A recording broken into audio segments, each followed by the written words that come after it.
Curso de socorristas en piscinas e instalaciones acuáticas de la Comunidad de Madrid. Bloque de primeros auxilios y soporte vital básico. Pero antes de empezar, os queremos recordar que más vale lápiz pequeño que cabeza grande. Apuntar las cosas, a aquello que resulte interesante. Una idea puede cambiar a una persona, claro, si se apunta. Pero recuerda que no aprendemos por comportamientos pasivos, ni por casualidad, ni por Bluetooth, ni por arte de magia. Solo aprendes lo que aplicas. Si no apuntas, no recuerdas. Si no recuerdas, no aplicas. Si no aplicas, no aprendes. Pero lo aprendido hasta el momento es que los socorristas tenemos una fama. Y esa fama está dada por cómo sabemos nadar, los conocimientos de anatomía y fisiología que conocemos, cómo manejamos y gestionamos las distintas instalaciones, cómo tratamos a la gente en la que ella se baña y también los antecedentes de películas, series de televisión y otros medios donde aparecen una representación de los socorristas que no es ni por asomo la que realmente debe de ser en un socorrista en piscinas e instalaciones acuáticas. Tema 1. Fundamentos de anatomía y fisiología. Terminología médico-sanitaria. La anatomía es aquella ciencia que estudia la estructura externa e interna del organismo viviente y la relación entre sus partes. La fisiología es la ciencia que estudia las funciones de los órganos y sistemas del organismo humano. Podemos dividir en tres partes: la cabeza, el tronco y las extremidades. En la cabeza nos vamos a encontrar muchos órganos, sistemas y aparatos, donde principalmente encontramos el cerebro, pero también órganos de la visión, del olfato, del gusto. Por lo tanto, los sentidos estarán presentes principalmente en la zona de la cabeza, aunque también los encontramos en otras partes del cuerpo. En el tronco nos encontramos con el sistema excretor, con el sistema respiratorio, el sistema circulatorio, respiratorio, por tanto, zonas muy importantes también a considerar en primeros auxilios. ¿Cómo se organiza el cuerpo? El cuerpo se organiza desde una unidad funcional, que es la célula. A partir de estas células que se organizan para formar tejidos, estos forman a su vez órganos y este conjunto de órganos puede configurar diferentes sistemas o aparatos. Hay muchos sistemas y aparatos: nervioso, osteoarticular, muscular, linfático, endocrino, etc. Todos ellos, en función de la bibliografía, los vamos a encontrar de una manera más dividida, más separada, pensando en cómo funcionan anatómicamente, y otros a nivel fisiológico en su funcionamiento, teniendo en cuenta la relación entre otros sistemas y aparatos. Empezamos por el aparato locomotor. Podemos dividir el esqueleto en esqueleto axial y el esqueleto apendicular. El axial pues tiene muchos huesos, 80, y consiste en el cráneo, la cara, la columna vertebral, tórax, costillas y esternón. El apendicular incluye las extremidades superiores, clavícula y escápula, además de la pelvis y extremidades inferiores. Las funciones del sistema esqueletal son dar soporte y forma al cuerpo, proteger a órganos internos, posibilita el movimiento del cuerpo y fija los músculos, y además ayuda a la formación de células rojas y gran mayoría de las células blancas. Clasificaremos los huesos de acuerdo a su forma en huesos largos, huesos cortos, planos e irregulares. Y en función de su localización podemos decir que son del cráneo, de la cara, del tórax, de la espina dorsal, de la pelvis y de las extremidades. La unión entre los huesos se llama articulación y podemos clasificarlas en fijas, semimóviles y móviles. Nuestro sistema muscular es aquel sistema donde tenemos los músculos. Estos constituyen la mitad del peso corporal y son más de 650. Están siempre unidos a los huesos a través de tejidos resistentes, que son los tendones. ¿Cómo se clasifican estos músculos? Pues músculos voluntarios, involuntarios y cardíaco. El músculo voluntario es el músculo que está controlado por nuestra voluntad. Nosotros queremos mover algo y lo movemos. Se mueve un músculo, por lo tanto, músculo voluntario. Los músculos involuntarios principalmente se encuentran en los órganos internos y normalmente se dan en el estómago, en los intestinos y paredes de los vasos. Estos músculos trabajan de una manera automática y no son controlados por nuestra voluntad. Y el músculo cardíaco es una estructura especial. Sí, se encuentra solo en el corazón y no está controlado por nuestra voluntad, es también automático. Nuestro sistema circulatorio.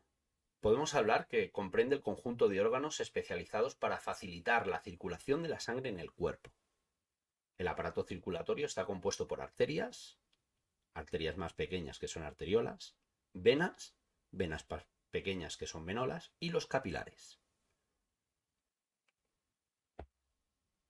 La sangre es el líquido que circula dentro de nuestro torrente sanguíneo y es un líquido de color rojo, viscoso, de un sabor salado y un olor muy especial. En ella se distinguen principalmente el plasma, los glóbulos rojos, los glóbulos blancos y las plaquetas. Como órgano principal tenemos el corazón. El corazón está localizado entre los pulmones, en la parte superior del diafragma. Es una estructura muscular y se le da el nombre de miocardio o músculo cardíaco. El corazón tiene 4 cavidades o 4 cámaras, aurículas y ventrículos. Aurícula izquierda, aurícula derecha, ventrículo izquierdo, ventrículo derecho. Nuestro sistema respiratorio es similar a un tubo. Comprende las fosas nasales, la faringe, laringe, tráquea, bronquios y pulmones, aunque podemos subdividirlo en zonas más especializadas y más concretas. El sistema respiratorio se encarga del transporte de los gases. El oxígeno se inspira hasta los alveolos pulmonares gracias a la inspiración respiratoria. Este oxígeno es llevado por los glóbulos rojos hasta el corazón y distribuido por las arterias a las células del cuerpo. El dióxido de carbono, por el contrario, lo recogen los glóbulos rojos y el plasma y es trasladado por las venas cavas hasta el corazón, y allí es donde es llevado a los pulmones para ser expirado al exterior. Nuestro sistema nervioso es el rector coordinador de todas las funciones constantes, conscientes e inconscientes del organismo. Consta de un sistema cerebroespinal, con el encéfalo y la médula espinal, y los nervios y el sistema vegetativo o autónomo. La unidad funcional es la neurona. Son las que ayudan a reproducir los impulsos nerviosos. Dividiremos el sistema nervioso en sistema nervioso autónomo y sistema nervioso central. El cerebro es el órgano clave de este proceso y tienen mucha sensibilidad. Nos ayudan a los movimientos, a la inteligencia, al funcionamiento de los órganos. Tenemos una capa más externa, que es la corteza cerebral, donde se procesa toda la información recibida, la coteja con la información almacenada y transforma en material utilizable, real y consciente. A nivel de terminología médico-sanitaria, tenemos que recordar que el cuerpo humano se estudia a partir de una posición. Esta posición es la posición anatómica. La posición anatómica comprende estar de pie, con la cabeza erecta y sin inclinación, los ojos abiertos mirando al frente y al mismo nivel, con sus brazos extendidos a los lados del cuerpo, las palmas de las manos hacia adelante, con el dedo pulgar hacia el exterior, piernas extendidas y ligeramente separadas y los pies paralelos. A partir de esta posición anatómica se va a estudiar el cuerpo atendiendo diferentes ejes anatómicos y planos de referencia. Estos ejes anatómicos y planos son los básicos donde vamos a poder dividir el cuerpo en diferentes partes y direcciones. Y a partir de ahí establecemos esta terminología direccional. Decimos de axial y abaxial, que está cerca de un eje o cercano al mismo, o fuera del eje, si es abaxial. Interno, si está en el interior, o externo, en la exterioridad de una cavidad o víscera. Craneal y caudal, en referencia al tronco, lo que está más cerca de la cabeza o más alejado de ella. También puede usarse superior e inferior. Algo proximal y algo distal hace referencia a un miembro. Lo que está más cerca de la unión de un miembro con el tronco es proximal y lo que está más lejos de ese punto de unión sería algo distal. Algo medial y lateral es algo cercano del plano sagital y medio o lejos del mismo. Algo anterior o ventral y posterior o dorsal será más cerca de la parte frontal del cuerpo o en esa misma parte. Por lo tanto, posterior o dorsal será más cerca de la parte de atrás del cuerpo o en esa parte. Algo superior e inferior implica que esté arriba o debajo de una estructura. Algo superficial o profundo hace referencia a que esté cerca de la superficie del cuerpo o lejos de la superficie del cuerpo, es decir, dentro. Algo homolateral o ipsolateral es del mismo lado del cuerpo y contralateral es en el lado contrario. Algo supra significa arriba, algo infra o sub implica que esté debajo de una estructura. Pero también podemos combinar los términos, como por ejemplo inferomedial, que sería la parte inferior pero de la zona del medio, o craneomedial, cerca del centro de la cabeza, etc. Aquí vemos un resumen.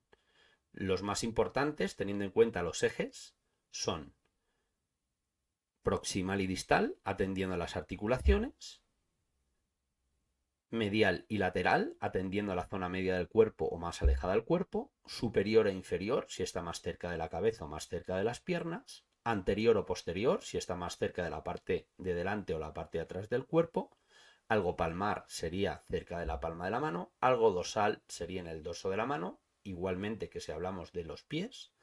Por lo tanto, cualquier referencia que hagamos tiene que estar en cuenta si estamos hablando de un plano, de un hueso, de una víscera, del cuerpo entero.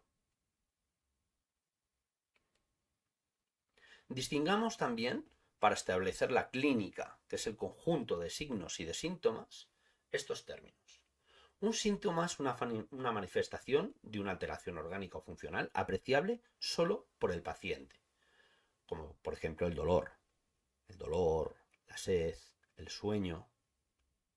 Como signo podemos decir que es una manifestación de una alteración orgánica o funcional apreciable tanto por el paciente como por un observador. Por ejemplo, las convulsiones, la deformación de un miembro. Pero aquí cabe distinguir en los signos vitales. Estos signos vitales son el estado de consciencia, la frecuencia respiratoria, el pulso, la temperatura y la tensión arterial. Por ejemplo, la tos. Alguien que tose es visible, lo podemos ver desde fuera, por lo tanto es un signo. El dolor solo lo puede apreciar la persona que lo siente, por lo tanto es un síntoma. La fiebre la podemos medir con un termómetro, por lo tanto es un signo. La inflamación es algo visible, por lo tanto es un signo. La acidez, eso solo lo puede sufrir la persona que lo padece, es un síntoma. La congestión es visible, es un signo. La náusea sería un signo, porque lo podemos ver. Y el sarpullido es un signo, porque también lo podemos ver. Si queremos completar esta información y para poder hacer el examen final de este tema, tenemos la explicación de anatomía, ¿vale? Donde podemos encontrar un documento que está en el material complementario para realizar este tema. Recuerda abrirlo, leerlo con detenimiento y después poder hacer el examen.